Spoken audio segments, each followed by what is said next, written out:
Esta es la historia de Mariquita.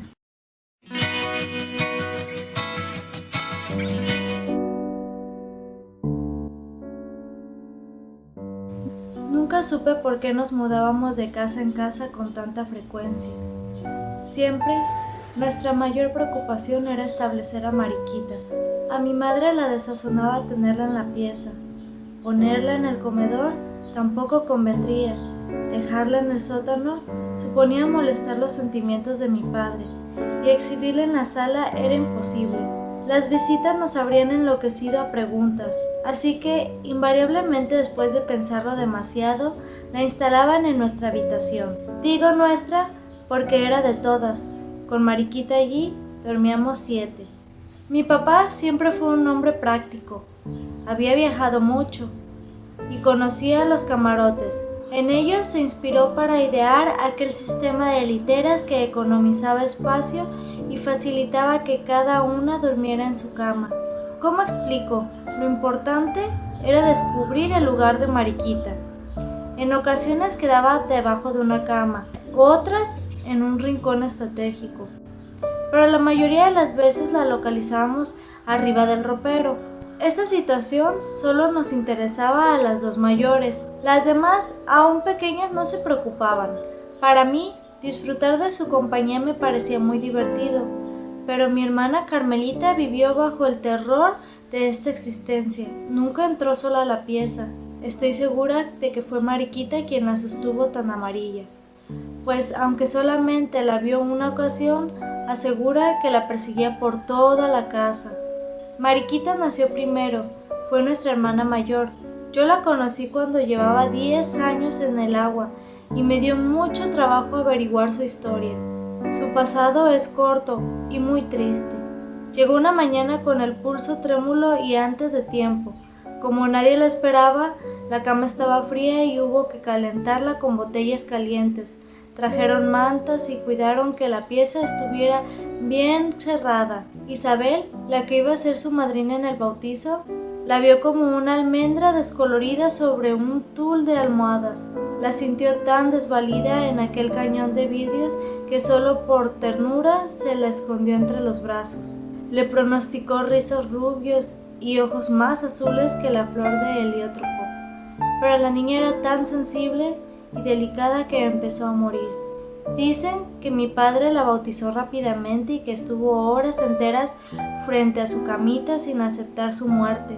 Llevó su empeño insensato hasta esconderla en aquel pomo de chiles que yo descubrí en el ropero, el cual estaba protegido por un envase carmesí de forma tan extraña que el más indiferente se sentía obligado a preguntarse de qué se trataba. Recuerdo que por lo menos una vez al año papá reponía el líquido del pomo con nueva sustancia de su química exclusiva.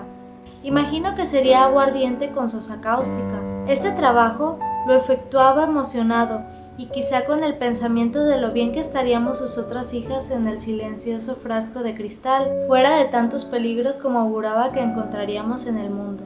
Claro está, el secreto lo guardábamos en familia. Fueron muy raras las personas que llegaron a descubrirlo y ninguna de estas perdura en nuestra amistad. Al principio se llenaban de estupor, luego se movían llenas de recelo. Por último, desertaban haciendo comentarios poco agradables acerca de nuestras costumbres. La exclusión fue total cuando uno de mis tíos contó que mi papá tenía guardado en un estuche de seda el ombligo de una de sus hijas. Era cierto, ahora yo lo conservo. Es pequeño, como un caballito de mar, y no lo tiro porque a lo mejor me pertenece a mí. Pasó el tiempo. Crecimos todas. Mis padres ya no estaban entre nosotros, pero seguíamos cambiándonos de casa y empezó a agravarse el problema de la situación de Mariquita. Alquilamos un señorial caserón en ruinas. Las grietas anunciaban la demolificación. Para tapar las bocas que hacían gestos en los cuartos, distribuimos pinturas y cuadros sin interesarnos las conveniencias estéticas. Cuando la rajadura era larga como un túnel, la cubríamos con algún gobelino en donde las garzas que nadaban a punto de cruz hubieran podido excursionar por el hondo agujero.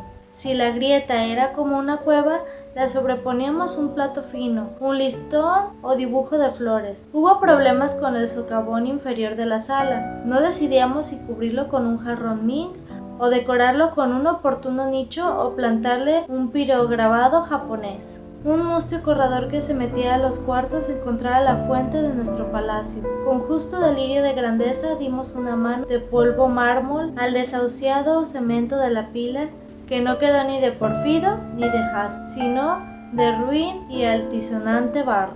La parte de atrás, donde otros hubieran puesto gallinas, hicimos un jardín a la americana, con su pasto, su pérgola verde y gran variedad de enredaderas, rosales y cuanto nos permitiera desfogar nuestro complejo residencial. La casa se veía muy alegre, pero así y todo había duendes.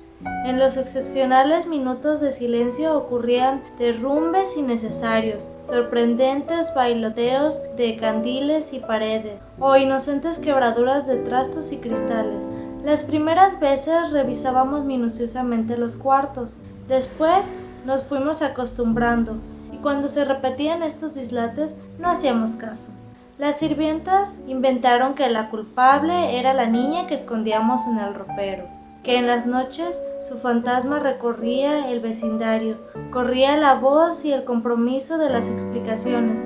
Como todas éramos solteras y con bastante buena reputación, se puso el caso muy difícil. Fueron tantas las habladurías que la única decente resultó ser la niña del bote, a la que siquiera no levantaron calumnias.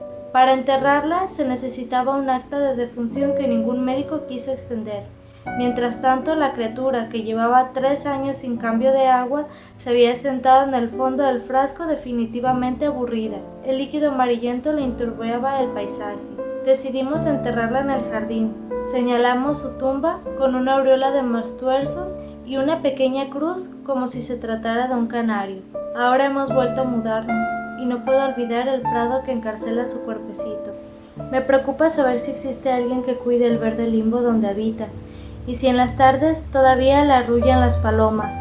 Cuando contemplo el extrañable estuche que la guardó 20 años, se me nubla el corazón de nostalgia, como el de aquellos que conservan una jaula vacía. Se me agolpa la tristeza que viví frente a su sueño.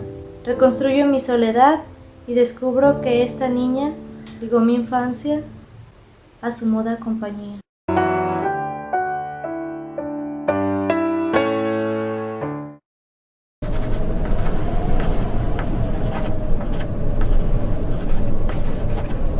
Lo dio por muerto, porque no en balde había vivido con él 15 años. Se lo sabía. Como todas éramos solteras con bastante